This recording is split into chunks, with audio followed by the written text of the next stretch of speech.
This is the pre-lab video for the disappearance of crystal violet inquiry lab. The first thing we're going to talk about is the schedule for the lab. This is going to be a 2-day lab. You don't have a practice with instrumentation and procedure section because the Beers Law lab that you completed previously serves as that practice. So on the first day, you're going to come in with most of the pre-lab questions done, more on that later, and you're going to work in your group of 3 or 4 to come up with a procedure. The second day, you're going to test out that procedure. All measurements will be done on that second day.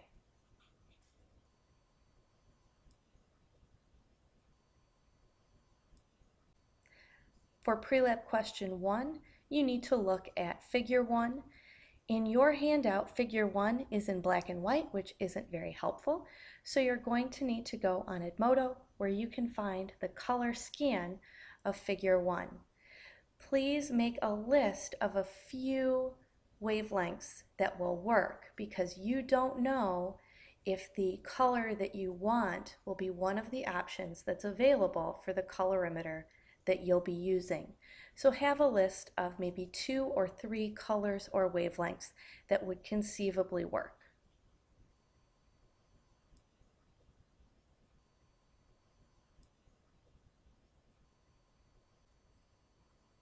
Pre-lab questions 1 through 5 are due at the start of the first day of the lab.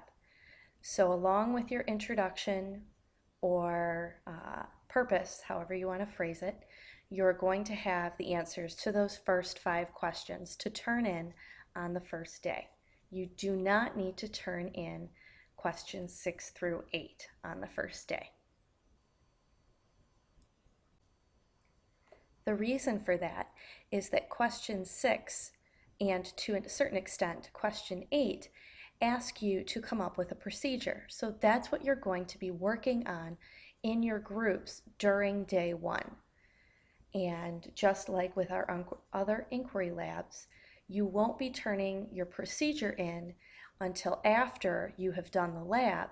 So you won't be turning questions 6 or 8 in until after you do the lab on day 2. Question 7 talks about an optional section of the lab. We are not going to be doing that optional section of the lab, so you can skip question 7 entirely. Before you come to class on day 1, you need to make sure that you look at the color scan of figure 3 on Edmodo. The reason for that is in the black and white handout that you have, it appears that there are only 2 lines, when in fact there are 3. And so you need to have all of that information available in order to answer question 8.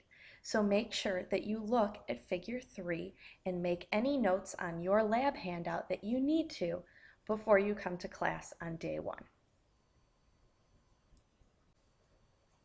As I mentioned previously, it's going to talk in the lab about making calibration curves and things like that.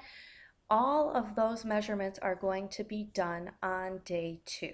So you will be taking the data for your calibration curve as well as the data for your reaction on day 2. You should have plenty of time to do that, provided that you figure out all of your dilutions as you are instructed to in the lab handout.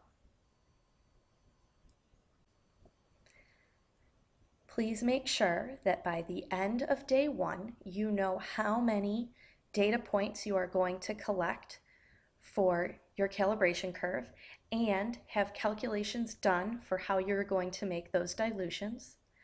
Also, have any and all calculations done for what you will need to mix for your reaction data, again, so that you don't waste time on day 2 with your calculator when you could be doing the measurements themselves.